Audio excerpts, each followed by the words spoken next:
ชมกันต่อในออปชั่นที่2ครับเสร็จไปกล้องเปิดลั่น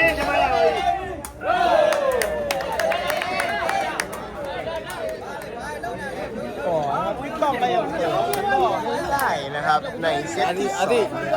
เซซี่เหรอมาเบี้ยเซซี่เนาะเซซี่ดูนั่นเลย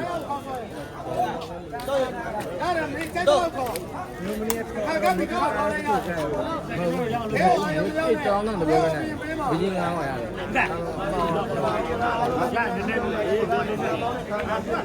အေးစစ်စစ်ရဲ့နာမည်အပိုင်းနဲ့တယ်မှာတော့ရှိပါတယ်ဆရာအမနဲ့နိုင်ရရှိတိုင်းတော့ဒီရမျိုးပါသာအောက်ကဆောင်းတဲ့ဘက်မှာတော့မာရီယာပဲအားလုံးကိုကြောက်တာနေပတ်တယ်นะครับမာရီယာပဲခိုင်းယူနိုင်ရရှိပါလားနိုင်ရတဲ့ပြင်မဝဲပြန်ပြီးဆက်တဲ့ตามยกเปิด 1-2 เลย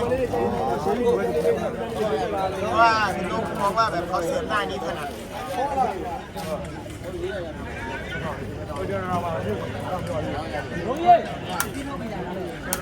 အားရည်ဘယ်လိုလုပ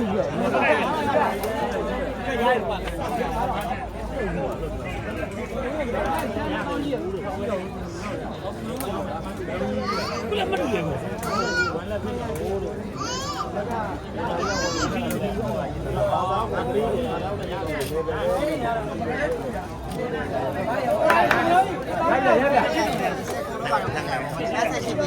คนละ1 แชร์ครับทุกท่านครับ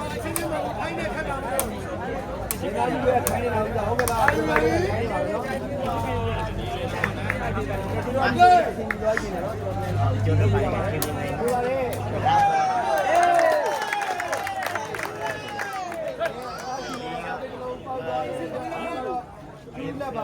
ดีนะครับเกมรับก็ดีเล่นหน้าชุดนี้เนี่ยสุพรรณบุรีเซซี่ရပြောว่าเกมแรกนี่ชนะไปเป็นที่เรียบร้อยดีถือว่าขาดရရည်လားเซซี่ဒီခေါ်တော့วันนี้มีขึ้นมานำนะครับ3-0นะครับဟုတ်တယ်လေကပြီးအလုံးမတိုးရတော့ရဲ့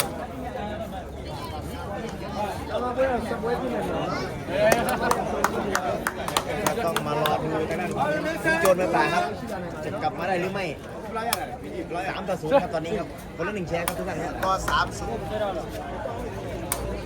ครับ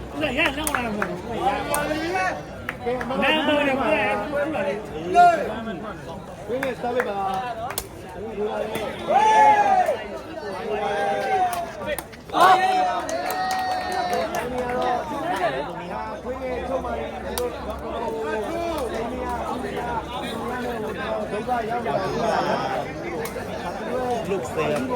เน้นมาจากสุพรรณบุรีนะครับผมถือว่าทำงานได้ดีนะครับสุดยอดโคตรลูกเสิร์ฟนะครับปั่นไม่ดีครับเสิร์ฟกินแล้วครับสำหรับพี่นกนะครับ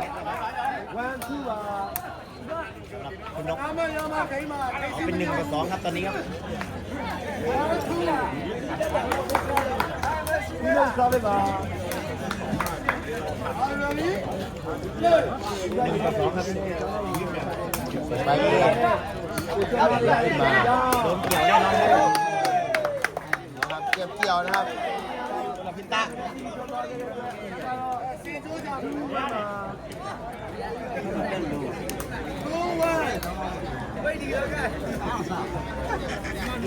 แชร์ครับทุกท่านครับเซตนี้เป็นเซตที่2ครับออปชั่นแรกนี่เป็นมาเป็นฝ่ายชนะไปก่อน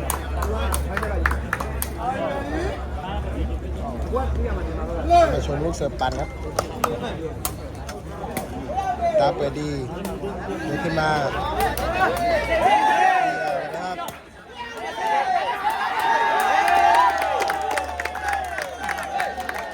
อันตรายมากนะครับเพราะว่าชุดนี้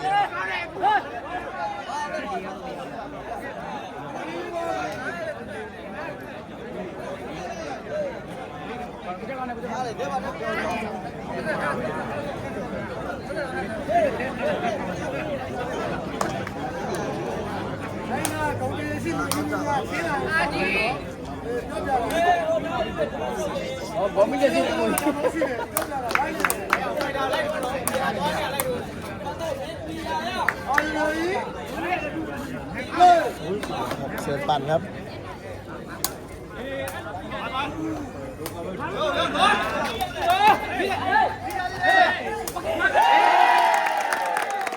เอาตัดขึ้นมาได้นะครับโอ้โหสุดยอด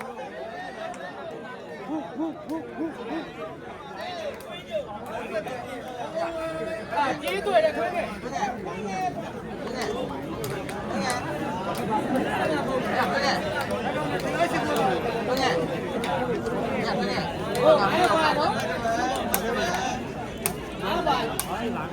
哎呦，没有呢，你嘞？哎呦，呀你，对，哎对，这么个不稳嘛？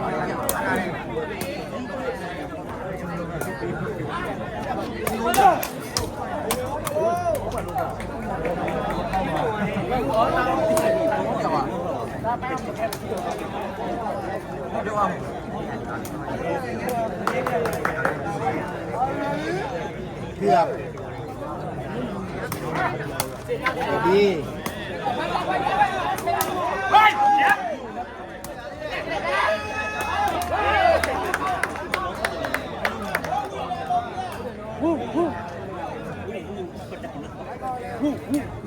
แล้วอะไรเนี่ย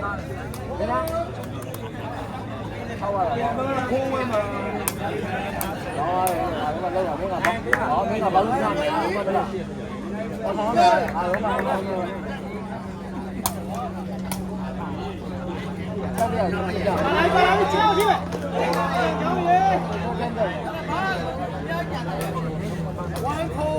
mấy nó nào đây rồi ba nào đây ơiนะครับยกเสิร์ฟဒီမှာစာပြီးတော့မောက်သွားခဲ့တဲ့အတွက်အမှန်ကတော့2ကိုပါ။ဒါဒီနေ့ထိုင်းနေမှာဒေဝရီမှာဒုတိယမြောက်ဒေဝဲပါနော်။ဒါပြမဒေဝဲတော့လို့ရှိနေမှာရဆန္ဒမဲ့ဒီမဲ့ဆိုရမယ်ထိုင်းနေမှာလည်းကြားပြီးတော့ဒါပါစားအောင်လို့ဒီလိုစားရပါဒီလိုလာရဲကျွန်တော်တို့ပြီးလာရဲဒီကျမပြီးလာတဲ့ချန်ကြောင်းตะเกี่ยว စားရရဲလုံးဝမရရဲချန်ကြောင်းเกี่ยวนะครับโอ้ยได้เกี่ยวเลยอ่ะไปเอาคุณมาโพสต์ดูပါသူတော်လာနေတယ်သူကဘောပါပြီးပြီလို့အဲ့ဒါအဲ့ဒီဟိုဟာကြည့်နေကြတော့ဘာမှကိုရတော့တော့ဒီလိုမျိုးဒီ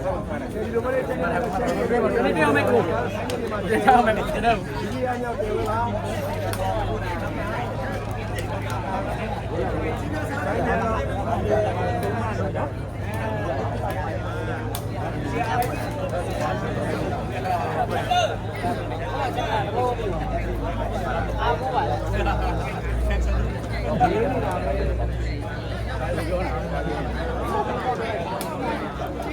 ဒီနေ့ကျနေတယ်ဒီကနေ့စားရတော့မပြောဘူးကုန်ပြီတော့ဆက်လေးဆောင်တော့ဘာရလိုက်မှာเป็นฝ่ายชนะคุณโจนนะครับ တဲ့နော်ကိုချင်တယ်ลงมาဒီကိုကကိုဒီအဲ့ဒါပုံမဲနော်ပုံမဲနော်အောင်ပဲရတာကိုတော့အောင်ပြောမယ်နော် Are you ready? Play!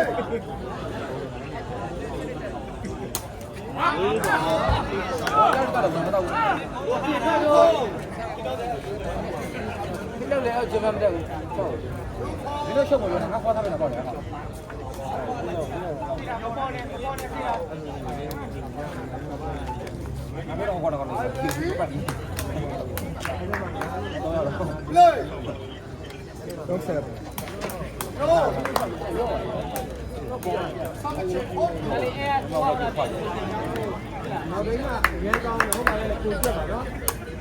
အားလုံးစားပြပါအနည်းဆုံးခွင်းနေစားပြပါနော်ဒီရတော့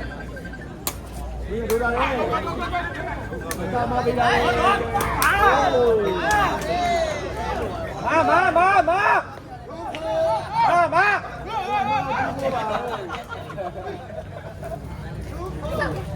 ရတယ်ဆိုးလိုက်တော့ပါမာလား ဒီဝေးတိုင်းနဲ့ရှယ်လေးတဲ့နေ့ပြင်ပါအောင်ရည်ဘောလုံးဝါလေးလုပ်ပေးခဲ့ပါနော်ဒီရဲကိုကျွတ်ရ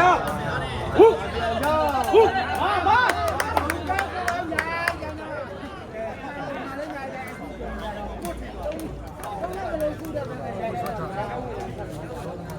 ဟိုးသူကဲမလာဘူးဘာမှမလုပ်ဘူးပါအောင်ရည်အဲ့ဒီမတော်နဲ့ဟိုဘက်နဲ့ဟိုတို့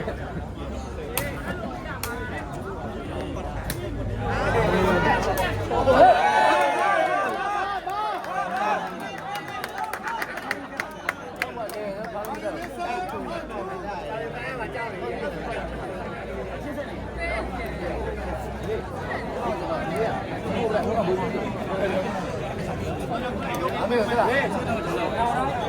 ငါလုံးဝငါထောင်လောင်းကမင်းထောင်လာတယ်ပြင်နေထားလိုက်တော့တော်ပြီပဲလေကြောက်ရဒီဟာဖြစ်နေဒီစားလာဝိုင်းပြည်မျိုးတွေရောဘောလုံးဆော်ဘူးတွေရောအေးโอ้ย2 5လောရမင်းတော့မနေနေတယ်ရှိတာဒီပါလို့လက်ကပြလိုက်အောင်မင်းဆက်လာငါလောပါလူလဲလေးနဲ့ထုံးပြီ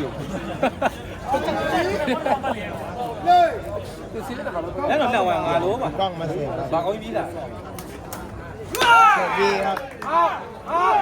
ตอนนี้ลงเป้าย้อนเลยด้วยนะพี่ไปมา รับได้แล้วนะครับไอติมโบราณไม่ทำงานนะครับไอติมโบราณไม่ทำงานนะครับ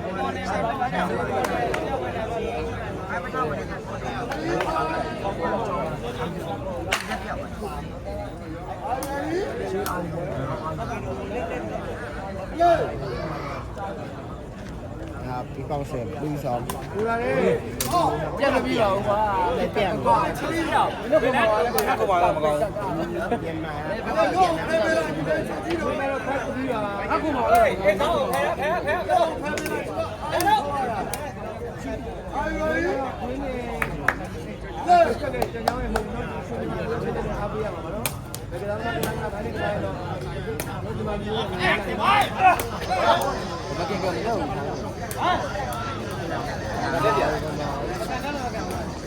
ကျွန်တော်လည်းပြန်ကမ်းများချဖို့လည်းပြောနေတယ်တော့ဝင်လိုက်နေတော့အာရုံးလေးစေဘယ်လိုခေါ်ကြောက်လို့လည်းပြောနေတယ်တိုင်းရ ဒီပါဆက်ကြည့်ကြတယ်နော်အာရုံးလေး ဒီကိုကြောက်မှာလေရောဝါ ကျွန်တော်ပြန်ပြန်ဟူး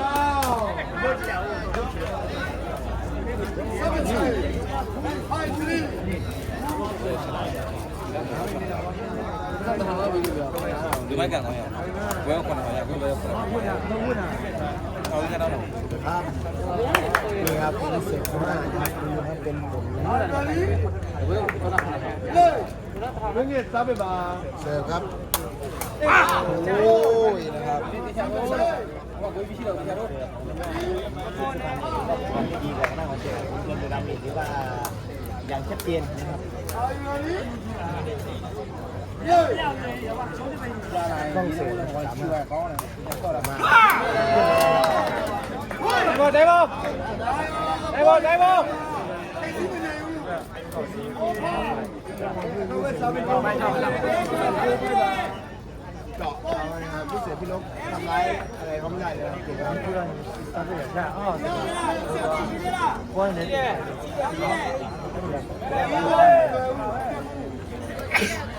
နာလီတော့တမတ်တမတ်နဲ့ပဲပေါ့ရရှာပွေလာခဲ့တဲ့ ဒီကြီးလောက်ဆေးရတယ်လို့ပြောလို့ ဒီမှာတော့ဒါရီရပဲဒီမှာရှုံးနေတယ်ကအိုဖာရှင်မာရီယာပဲနပွဲတဲ့အနိုင်ရရှိသွားတော့တော့ဒီစလက်ကြီးကြပါနော်အာရီမာရီ ครับผมคลิปมาต้องเสิร์ฟเป็นไรครับ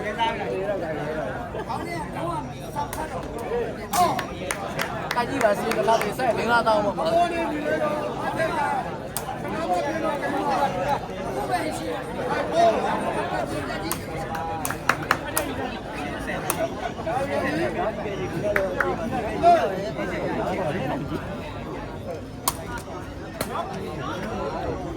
လိုပါပြရတယ်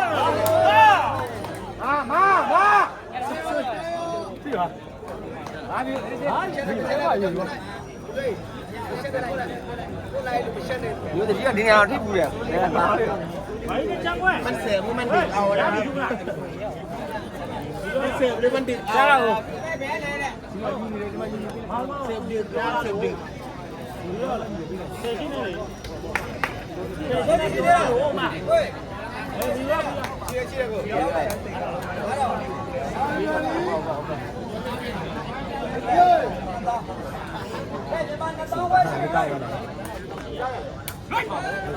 อาลียกขึ้นมาโอ้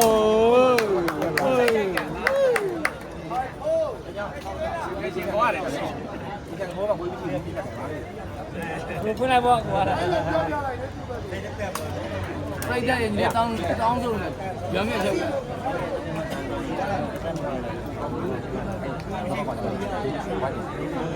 อ๋อไม่ได้เป็นกับพี่อ่ะเฮ้ยใจเย็นใจเย็น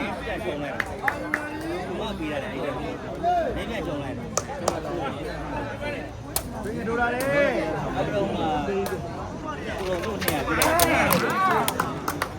โอ้ไปดิโก้ไปดิโก้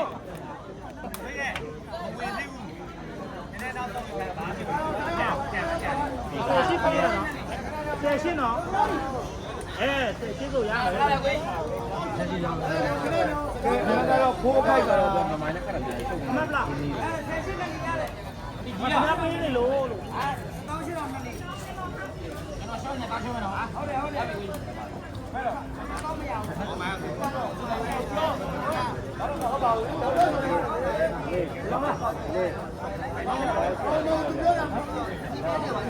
ဒီကပြောတဲ့စကားကိုပတ်သက်ဆိုတာရမရဒီကမေးလိုက်တယ်ဟိုတိုင်းကကောင်းမရဘူး มีที่4ต่อ5ครับคนละ1เชครับยังทำอยู่ครับ ရောင်းပြန်ကျတော့ပြန်ပြောင်းလို့မရဘူးဘာပဲပြောပြော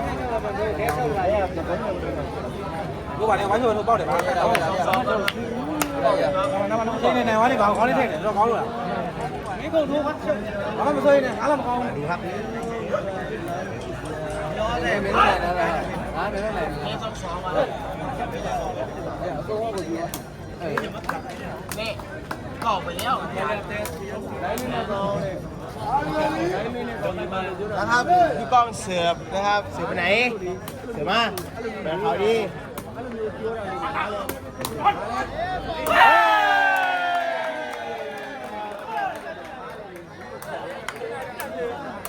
นกเก็บพี่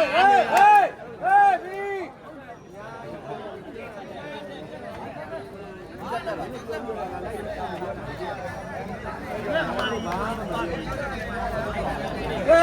ยยี่เขาเรียกที่โบราณมาลูกโอ้จีดีจีละมาพี่โอ้จีดีจีละมาพี่เอาเนาะโอ้จีดีจีละมาพี่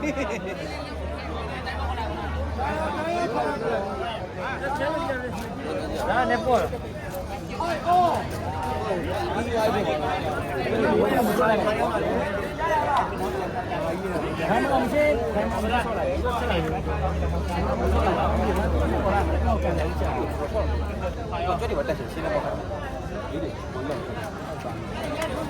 ကဲမတော့ဖိုက်အော်ဖြစ်သွားပြီနော်ဒါတော့ဒီမှာပွဲရတော့ကျွန်တော်ရှင်းပြတယ်ဒါပေမဲ့၄မိနစ်နိုင်ရပြီဒါတော့ပါတော့ပဲဒီရပါတော့ကျွန်တော်တို့တိုင်းရပဲအနိုင်ရရှိသွားမလားကျွန်တော်တို့ရှင်ဒီမှာရရင်ပေါ်နေတယ်လေဒီမှာရတဲ့အတိုင်းအနိုင်ရရှိသွားတယ်ကျွန်တော်တို့ပြန်ပါလာတခြားကြည့်ပြီးတော့ဘုံလုံးတွေပဲမှာတော့တပွဲတစ်ပွဲပဲဒီချသွားမလားတပွဲပြပဲကျွန်တော်ရှင်ဒီမှာရအနိုင်ရရှိသွားမလားဆိုတော့ကျွန်တော်တို့ဖြစ်နေကြည့်ပါဦးဒီကပါဒီမှာကျတော့တော့ဆက်အားနေ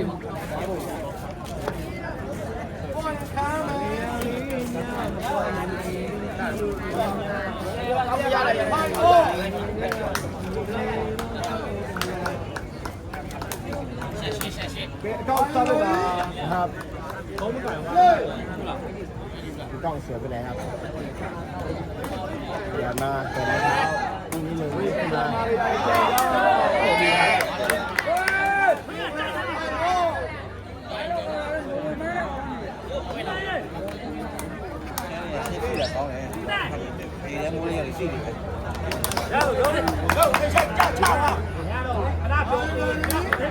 ဘယ်နဲ့စားလို့လား ได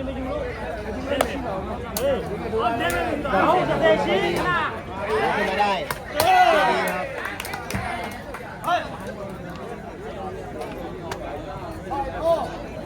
ဒီကပေါ်နေနော်သူကရေထဲမိုးတော့ကြီးတာကောင်းနေတယ်ကပေါ်နေ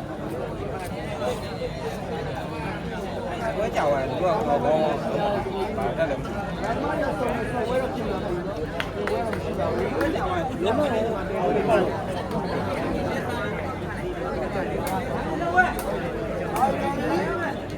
ကောင်းစဲတယ်နော်ရာကြီးမဒီလားရပြီလားဘဲနဲ့အစီယူမယ်လားယူမယ်ဝါရရုံမဲ့မလို့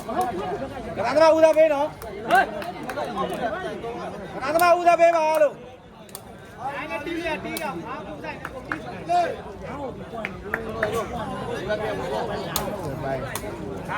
ต้องเปิดได้พี่นุ๊ก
พ่อลงอย่างเยอะเลยเมื่อกี้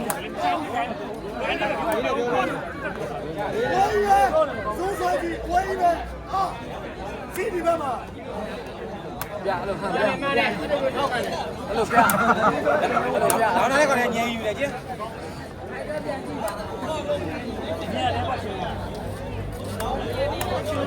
ကိုယ်ကမ်းလာတော့ဟိုဘောက်သွားဒီမှာရင်းမရတယ်လို့အဲ့ဒီဘာလို့မကတော့ 5-7 မှာ7 5ပါနော်7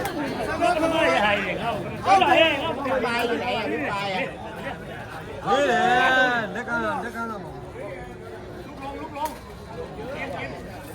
ဒါနဲ့ကိုကြည့်တယ်ဟုတ်လားမိုက်ถามအဲ့လိုဟိုလေဒါနဲ့ဟိုပြောထားရဟောဒါနဲ့ဟိုမှာအမေတော့ခိုင်တယ်လည်းမထမ်းဘူးကြာတယ်กินไหมไปถามเนี่ยตักใจจริงเนี่ยကိုလုံးလည်းပြောခိုင်းလိုက်ကိုလုံးလည်းပြောခိုင်းလိုက်လေကိုလုံးလည်းပြောခိုင်းလိုက်ပဲကြည့်တယ်ဟိုအဲ့လိုကြည့်ကြလို့မြအခုတော့ကြည့်ရတယ်မြပဲကြည့်ချင်တော့ကိုနောက်ဆိုတူးရောဟိုတာဖြစ်မယ်နော်ဒါကကိုလည်းပဲကြည့်တယ်ကိုလည်းကိုလုံးလည်းပြီးပြီးနေတာဘာမှမကြည့်တိုင်းနဲ့ကိုယ်ကဘိုက်ချက်နေဆောင်းဝါရောအဲ့တော့ကနှစ်ပြည့်နေတာဟာပြောလေ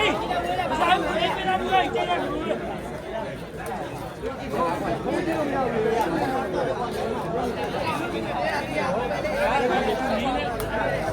ကြာလာပြီဟောတယ်ပြီလေဒီတော့ရတော့တိုင်ငါပြောကောင်းတယ်这个没有，我帮我，我帮我。对的，别别急，别急，慢慢来。我帮我。这样，这样。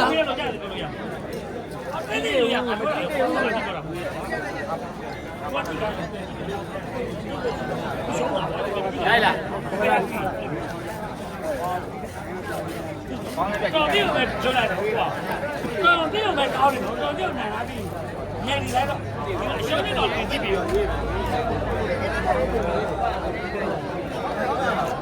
这样哪里？很难可以。没有人很难。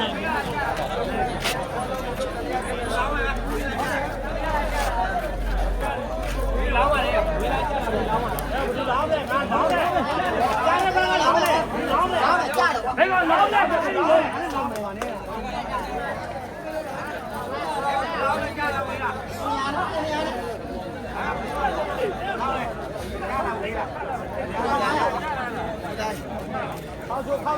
不来。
แต่ว่า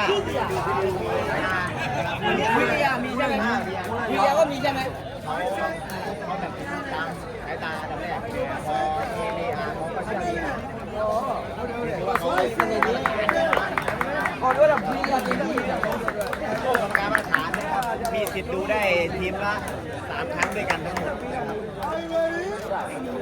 ก็เมื่อสักครู่นี้ผมเป็นคนถ่ายวิดีโอไว้นะครับก็ลูกก็ลงนะครับแล้วก็ยื่นเราก็รับฟังนะเราก็รับฟัง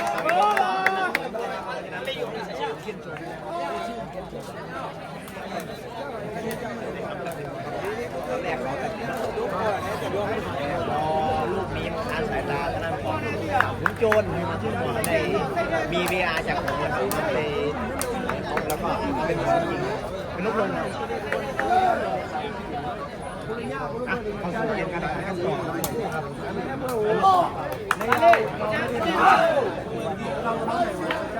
มาตรฐานนะครับมีการดูชาเลนจ์ในมือถือของผมเองนะครับต้องยอมรับนะครับเริ่มเกมกันต่อครับขอบคุณนะครับขอบคุณเจ้าปายสักครู่ครับผมกำลังจะเสิร์ฟกรรมการถือว่าตัดสินได้ดีนะครับต้องบอกเลยนะครับผมจะปลายผมสื่อสารนะครับผมกับกรรมการเปิดดีครับสวยครับพี่ครับ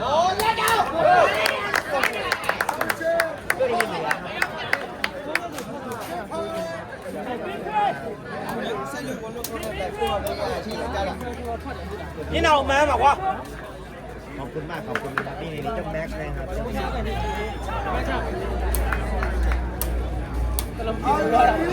รอครับเปลี่ยนมากครับ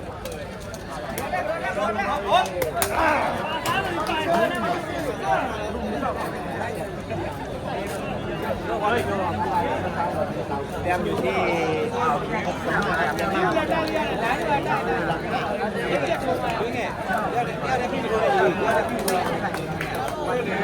ก็5 ต่อครับ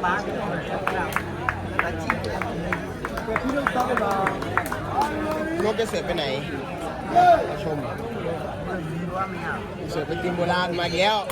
เสิร์ฟไล่มากไปดีโอ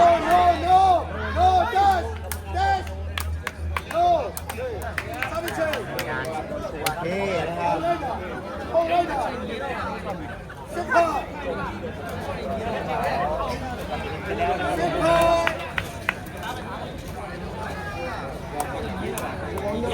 你们那个你了吗？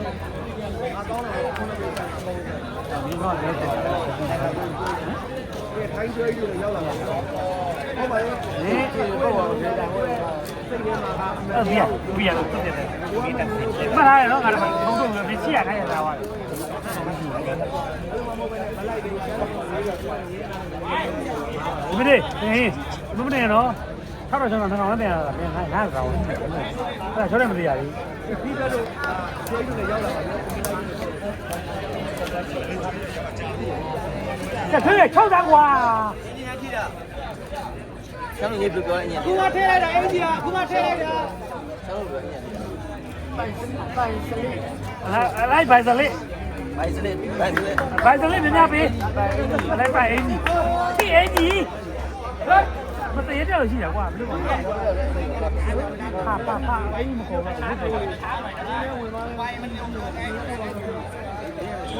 哎，我你知道吗？喏，哎，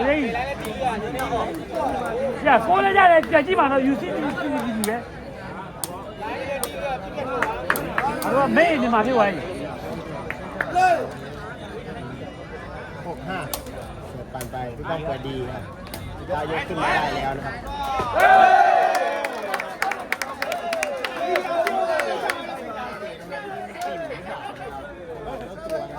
ไม่เตะนะครับลูกนี้นะครับ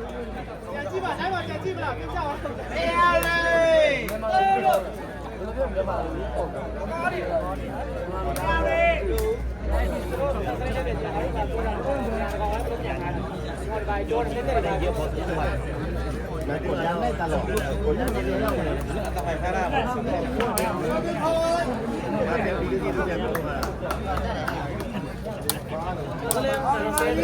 对吧？这个就把那กดดันจนโดนเล่นช่วยนะครับ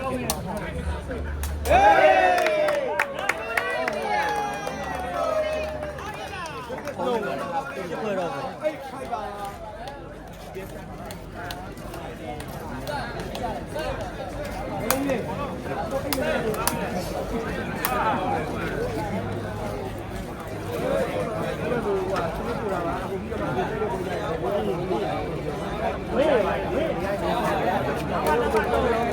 นะครับ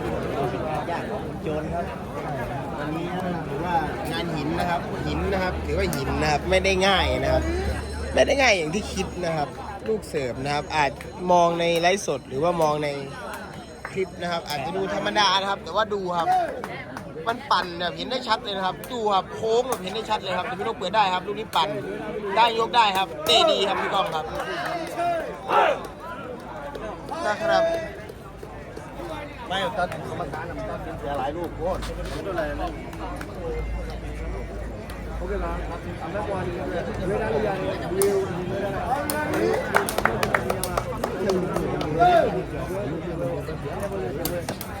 ลูกเสียงดีครับลูกนี้สุดยอดครับไปพี่ไปกัดฟันใส่ไปทีละลูกที่เตรียมน้ำเราไม่มีเลยเดี๋ยวผมไปเอา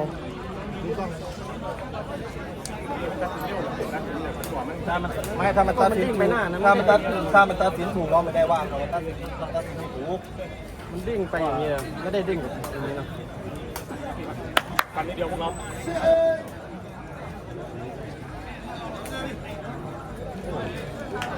มาเป็น6 กับ 8ครับสำหรับผู้จนเลยป่ะกับ8ครับพี่น้องทราบไหมสิไอ้บ้า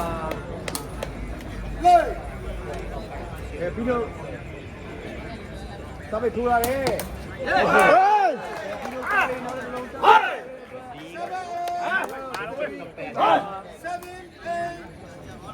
7 กับ 8ตา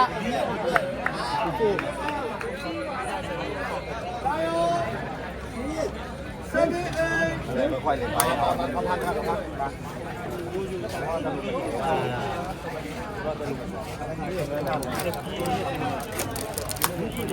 ชนะหน่อยคลิปนี้ชนะหน่อย เรื่องไม่น้อยนะจะเสียไปแล้วมันเก็บไว้เป็นไม่ดีมันไม่เด้งไปหนึ่งไม่ได้ลูกมันแต่มันเด้งเป็นขั้นเกมผิดพลาดพอสมควรเลยครับผมงานนี้ก็ต้องสู้อยู่แล้ววัดมาเลยเสียก็เสียได้ก็ได้เพราะว่าเกมล็อกมันเริ่มได้แล้วมันต้องเหมือนกันแล้วจะทำไมออก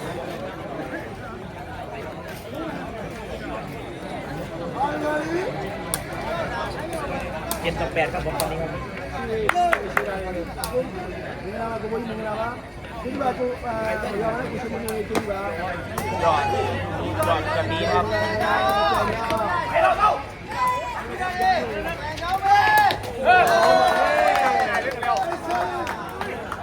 ทำไมมันถีบเขียวแบบรูดได้วะพี่วะ ไม่ถ้าเขียวรูดเขานับ รู้อยู่แต่มันถีบยังไงวะมันถีบเขียวมันเป็น2 จังหวะได้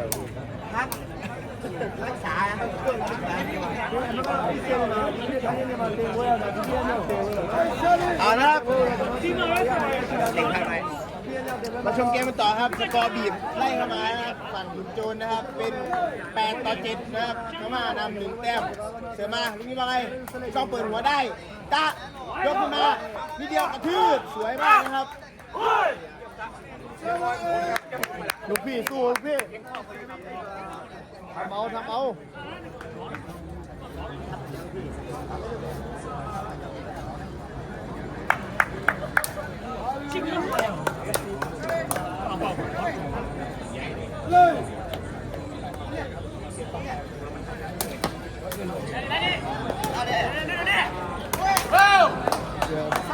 ดีนะครับแต่เขาก็ยังล็อกได้นะ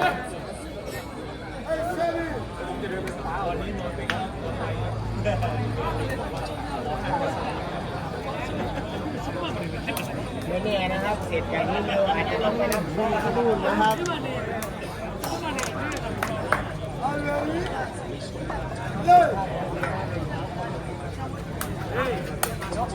เวดียกขึ้นมาก็ได้นะครับ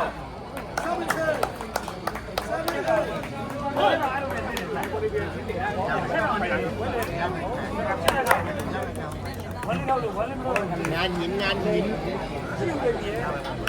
ะครับงานหินนะครับงานหิน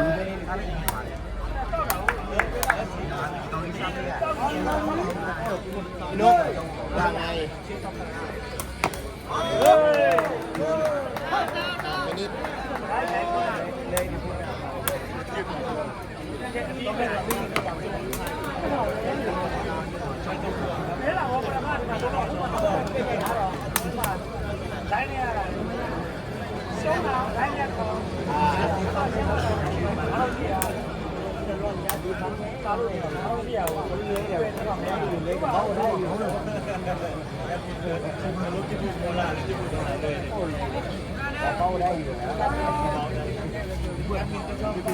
นะครับถ้าไม่มีปั่นก็พอสู้กันได้ครับ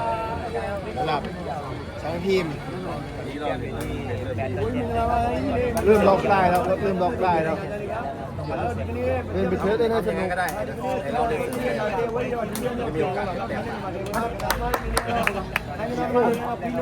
ครับเน้นไปที่แต้มนะครับไม่ต้องเปลี่ยนนะครับไม่ต้องเปลี่ยนกระบวนการที่ไปเรื่อยๆเพราะถ้ายังยืนไม่เปลี่ยนเลยถือว่าแต้มมันจะไปยาวพอพี่ต้องเปิดหน้านี่นะครับตัดแล้วครับดูไปตาเปิดสูงปล่อยเรียบร้อยครับดังครับดูนี้ไปบ้านนี่เราปั่นก่อนไม่เริ่มพี่เบิร์ดสงสัยนะครับว่ามันดึกเอาหรือเปล่านะครับ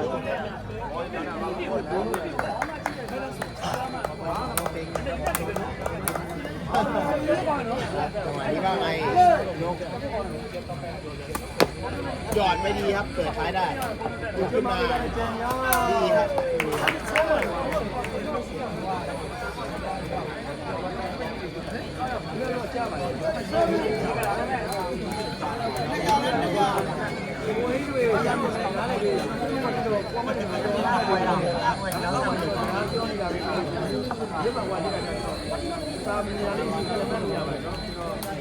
วันนี้ครับแอนมินออฟโก้วันนี้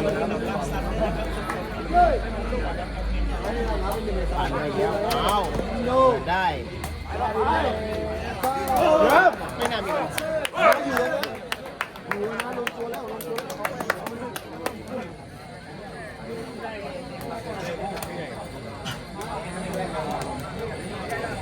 มาแล้วลูกพี่มาแล้วครับ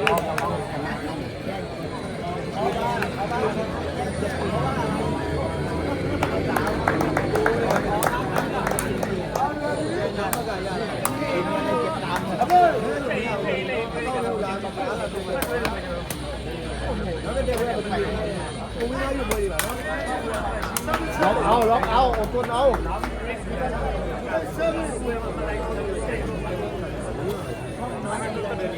มันก็ไอ้เซนมาล็อกเอาพี่ล็อกเอาခွင့်ရစားပေးပါအချင်းနဲ့ခွင့်ရစားပေးတော့ရမယ်တမကိုရှာလို့တော့မှတော့ဘယ်လိုစလိုက်ရင်ကြမှာနော်ปั่นท่าเดิมดูละดิต้องเปิดหัวได้ลงล็อก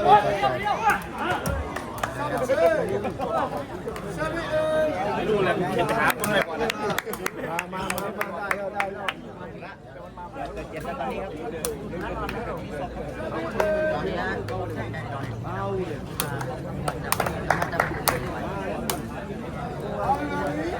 ตอนนี้ว่าไง7-8นกว่าไงกัดฟันเลี้ยงไปเขาเปิดดีครับ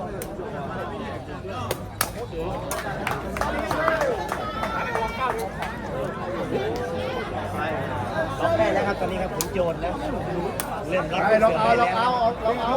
ไอ้เซนมาไหนเนี่ยไม่รู้ว่าคุยเนี่ยเราดูชาบูได้เนี่ยเราได้ดูเส้นจริงของมันนะคุยเนี่ยทราบไหมบ้าง8-7ครับสกอร์8-7รับชมมาปั่นรับเปิดซ้ายดีเข็นมานี้ไม่มีปัญหา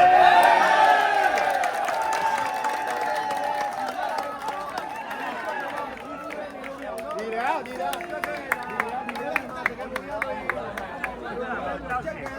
ไม่มีปัญหาโอ้ยเกี่ยวไม่เป็นไรที่วิดีโอจะมาต่อกันเลยด้วยบ้างก็ไนท์เซอร์ไอ้ตัวนี้ทำได้ชิบเอาเลยไอ้ตัวนี้ทำได้แบบนี้9-7ดูเลย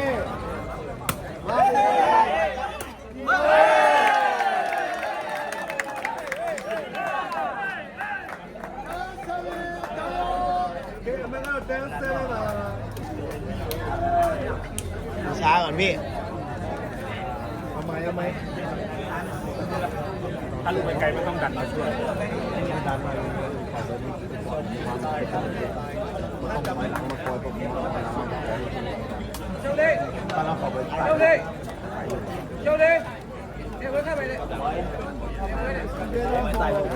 ลงไว้ข้างๆแก้วมาได้เขาบอกว่าปีไหนก็ซีดูไม่เชื่อมาพี่จะมาพิมพ์ไทยเลยဒီကောင်လာဒီကောင်ဒီကောင်လာတကယ်ဒီကောင်လာ10-7ครับ17ปั่นมาพี่ตาเปิดหัวได้ยกขึ้นไปไกลเกี่ยว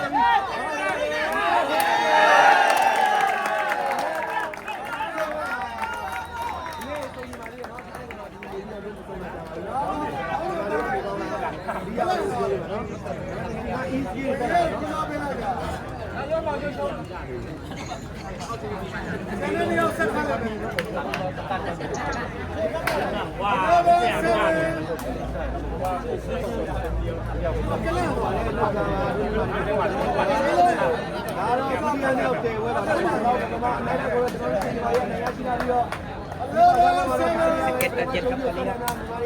ครับအဖိုင်းနဲ့ရောပါသားနဲ့ဘောလို့နိုင်သွားမှတော့ကျွန်တော်တို့ဆက်လိုက်ရင်ကြမယ်နော်ဒီလိုစစ်တဲ့ကြာနေတယ်ဟုတ်ကဲ့အဲ့ဒါကြောင့်ဒီရင်တော့ဘာရလို့လက်တော့ခြေရတယ်တော့ခြေကြီးနေတယ်ဆိုတော့ဘာလဲ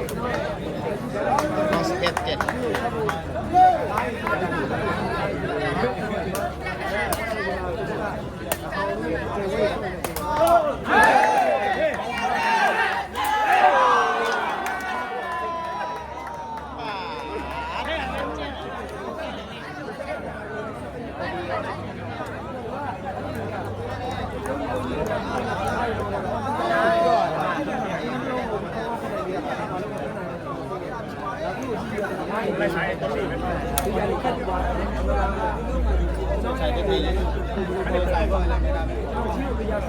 มันยืนคือมันรอทำมันย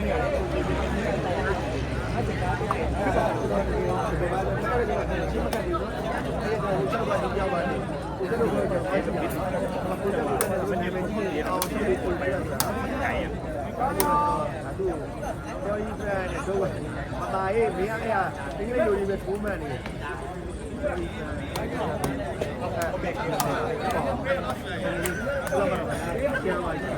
我不演不让人对吧？对不？ ရှိနေအောင်ဘုမသေးတယ်ဘုမပါလိမ့်မယ်ညဟော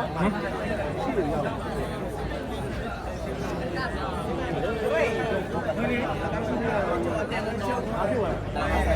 นี่วันนี้เขาหน้าชื่อ အားလုံးပါပြော เราเป็นหลักนะย่องไปก่อนครับอันนี้เราทำอะไรได้อยู่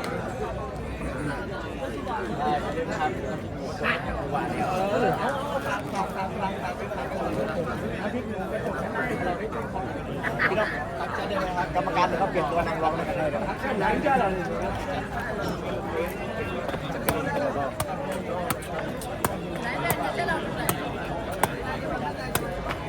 พอมาพอเดี๋ยวหัวเนี่ยมันได้ยกต้องคัดเอายกก็เจ๋งมันดีสุดกว่าเต่าไอ้ที่ยกเองทำไมมันเบิ่งเข้าไปถ้าเอาขึ้นแล้วนะฮะเอาไปไหนไงมันปัดสอนดูครับมันชนไปไหนดูว่าเราจะขึ้นถ้าเราแทงไปมันจะเกิดไม่ได้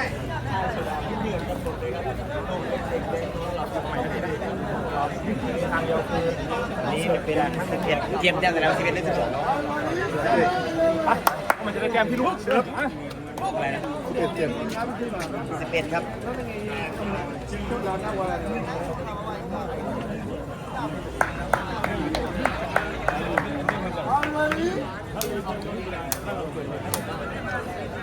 เสิร์ฟไปไหนครับดูครับซ้ายไหมครับเสิร์ฟมาตัวเตะครับตัวเตะเปิดหัวดียกช็อตมาเตะอุ้ยเยี่ยมโดนนะ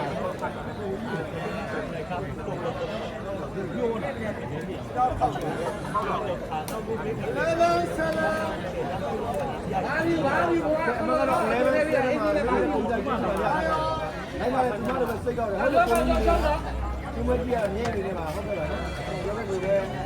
ဘုရားမှာဒါရရပိုင်လို့ရတဲ့နားရတယ်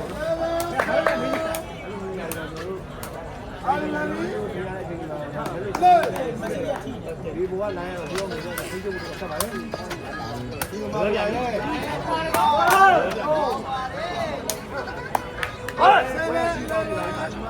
အာယုပြီဆက်ပါตัดด้วยที่ลูกตัดเสร็จปุ๊บมันจะแตกนี่ลูกเราไม่มา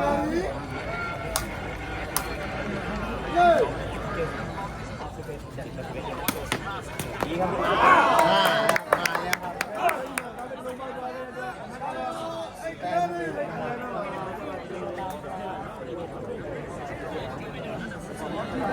ับยาประมาณล้านอะไรครับมันก็ไอ้เลเวลมา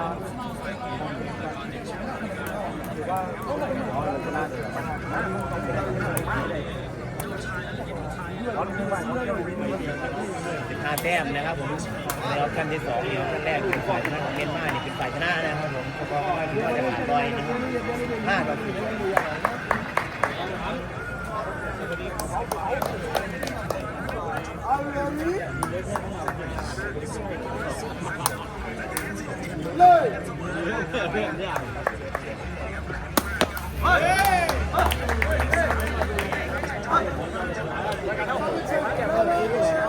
15 แต้มนะครับสำหรับคู่นี้ในรอบขั้นที่2คู่ต่อไปเป็นเจ้าเลยกับเจ้าปักนะครับผมเลยเป็นวันประกอบดูละเลยกูจะมาไม่ได้เจ๊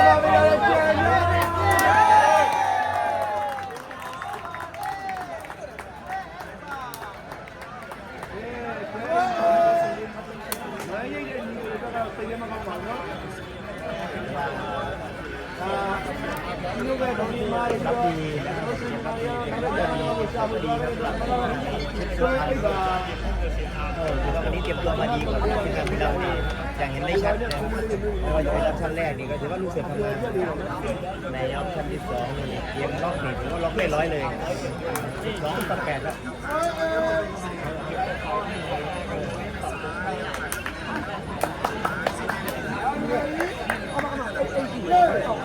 12-8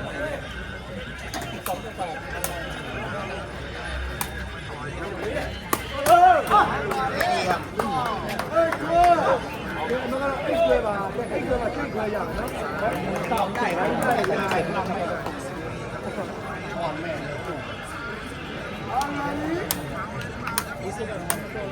วัดลูกเสือครับเอาได้มา1แต้มพี่น้องช่องนั้นแหละไม่เอาดอกพี่น้องเสือช่องนั้นแหละไม่เอาเลยช่องนั้นทำยังไงก็ได้ไอ้แม็กมันดีอ่ะไอ้นี่เปิดดีอ่ะแม็กมันคุ้มมุดไงเข้าใจไหมครับทำโยกคิดว่าเต้เดียวกับแม็กเลยชนะแล้วคุณจะเรียกจะ12-9ครับตอนนี้มา3-2เกมyo ya estoy en el campo de tierra. Ya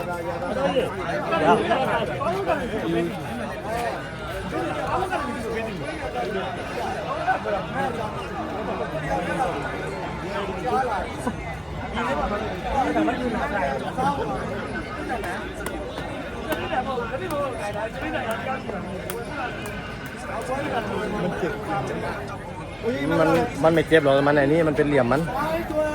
มันเอาไหนด้วยล่ะ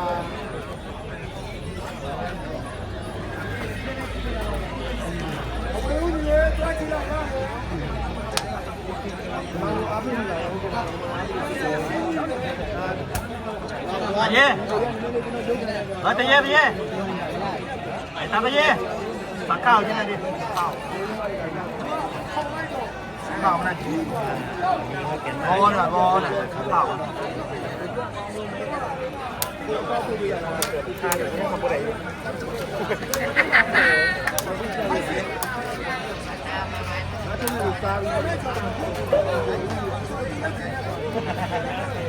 ถ้าพูดถึงยืนเปิดหัวตะแหลก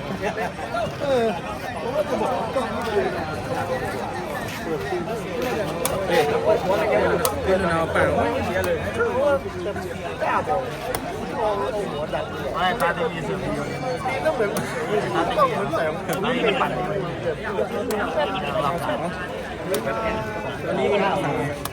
มันไม่ได้เกี่ยวกับรองเท้าเอาสองไหนมันใจในจะรู้เปิดหัวแล้วมันลบหัวนั่นนี่ลบหัวนี่ไม่ได้เสือคู่เลยสอง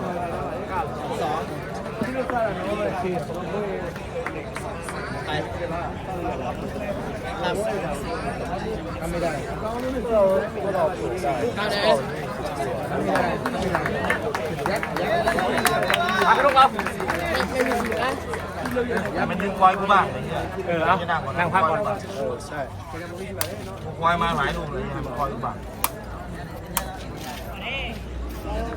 เอาละสายมันคอยกูบ้างไอ้เหี้ยคอยมันหลายลูกแล้วมันจะขอเวลาดอกมันขอเวลาดอกเองเวลาดอกมันอะไรมันรักษาขามันแน่ดีกว่ามามึงจะย้ำมันเดี๋ยวห้องขอลูกนึงไว้เกมเกี่ยวมาเนี่ยโอ้โหที่ขาดที่บุกเข้ามาดูกันต่อครับผมลูกให้โค้งมาเลยลูก9-12ตอนนี้คุณเจน9แต้มเมียนมา12แต้มครับเส้นชัย15แต้มนะครับลุย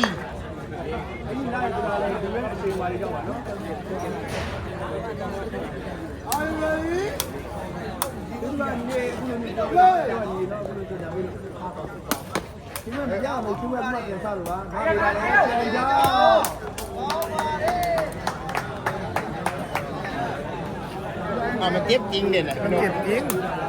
พี่นกแม่มันเจ็บจริงว่ะมันเจ็บจริงกันนะมันเจ็บจริงดิ เจ็บข้อเท้า ဒီတော့က line မကောင်းဘူးဟုတ်ကဲ့ပါဒီနေ့ကရောက်ကျဲမိုင်းတော့ပြင်တော့ကျဲမိုင်းကြည့်ရတယ်ဆက်ပဲကြောက်ဒါပေမဲ့စင်းနေရတယ်လည်းကိုပဲတော့ပေါ့ဒီย้อนล็อกก่อนล็อกให้ได้เสริมก่อน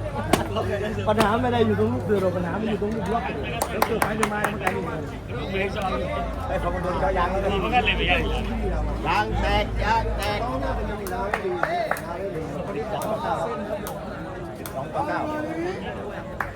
เฮ้ยโอเคထွေးငယ်စပ်ပါအကြီးတွေမဲ့ထွေးငယ်စပ်ထိုးလာတယ်ဒီလုံးပါလေကဲဆွဲကဲအမကတော့9တွဲပါเดี๋ยวมันเตะไปเตะมามันก็แย่แล้วเมื่อมาแล้วเมื่อก็อยู่ด้วยก็ตื่นมาเอาละตอนนี้รู้จุดอ่อนแล้วครับนะโลเต็มไม่เจ็บกันใหญ่ใช่เอาไง9-2อายุเลยเนาะแย่งเสียงพี่แว่นนะ9-2เสียงม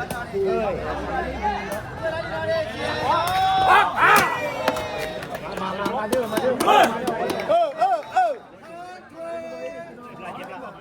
เฮ็ดเทร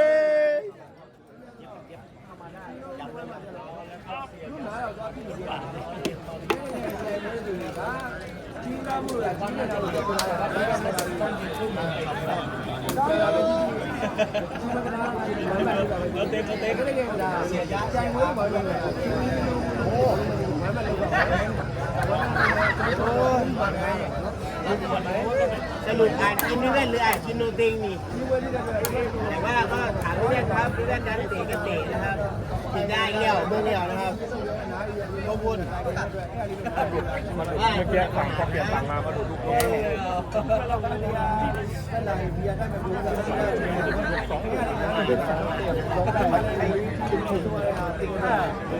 ถ้าจังหวะไม่ขอรู้ได้บ้างเลย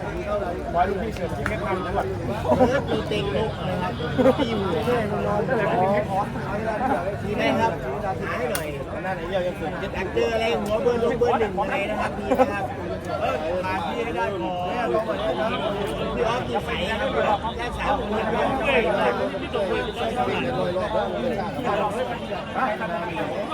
เหยียบปั๊บเราไม่อยู่นะครับตอนนี้บางทีเวลาคนเรียกต้องเรียกประมาณ 3-4 ทีนะครับถึงจะอย่างนี้นะอย่างนี้นะอย่างนี้นะครับ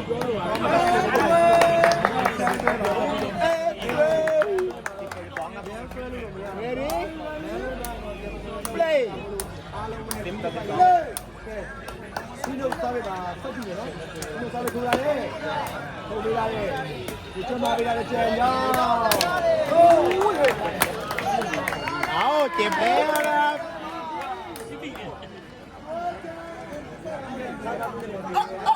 แล้วก็อ่ะเรียบร้อยเลย ဒီကဝင်ပေါ်တော့ပဲပါတော့ပါ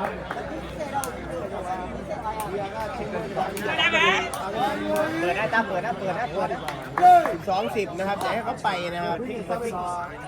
ยืดกันคุยกันทุก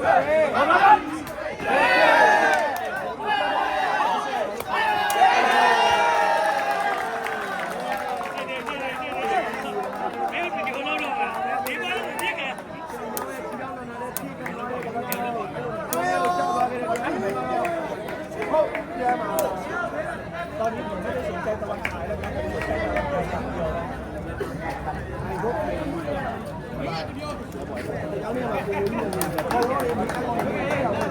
แล้วมันใช้อะไรแล้วคนก็แช่อยู่เนี่ยแล้วมันทำอะไรวะอีโลจะไปยงยังมาพี่ติดนี่ตรงนี้แล้วมันไปไกลนะไปยงมาได้5 แต้มนะครับตอนนี้3-10 ลองไว้เด้อลองไว้เด้อ2 แต้มเก่งใครถึงเส้นชัยก่อนมาชม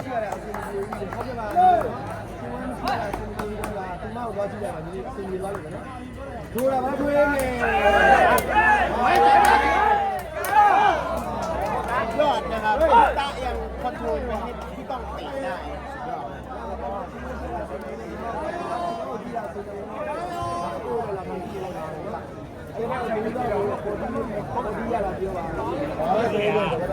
10-13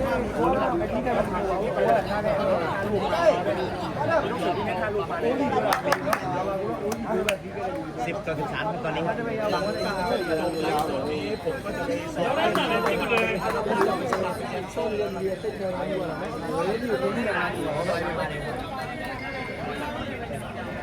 บอยเช็คแขกบอย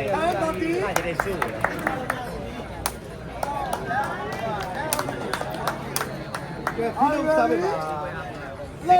ต่อ 13ครับมาในช่วงท้ายเกมครับ Vino Giurare, Vino Giurare, possiamo vedere chi è no.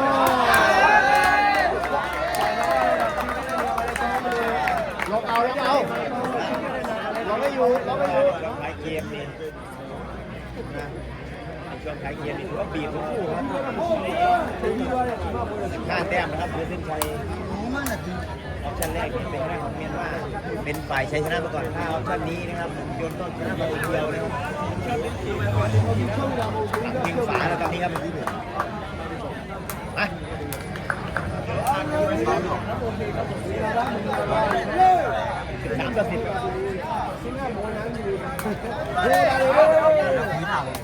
13-10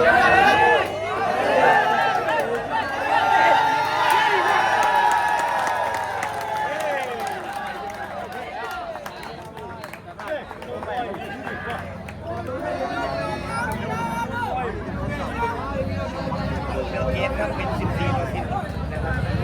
ครับความมันเหนื่อยว่าไรพี่ Allora, poi il tema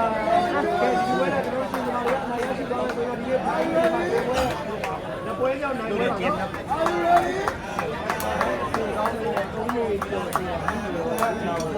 14-10ครับดูเกม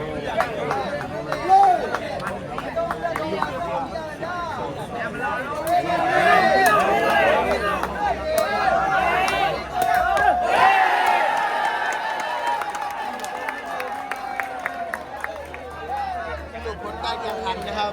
เป็นของเมียนมานะครับ2 เซตรวดนะครับสูสีนะครับแต่ว่าก็นะครับลูกเสิร์ฟเขานะครับอันตรายมากนะครับสุดยอดนะครับผมขอปิดไลฟ์สดเพียงเท่านี้ครับ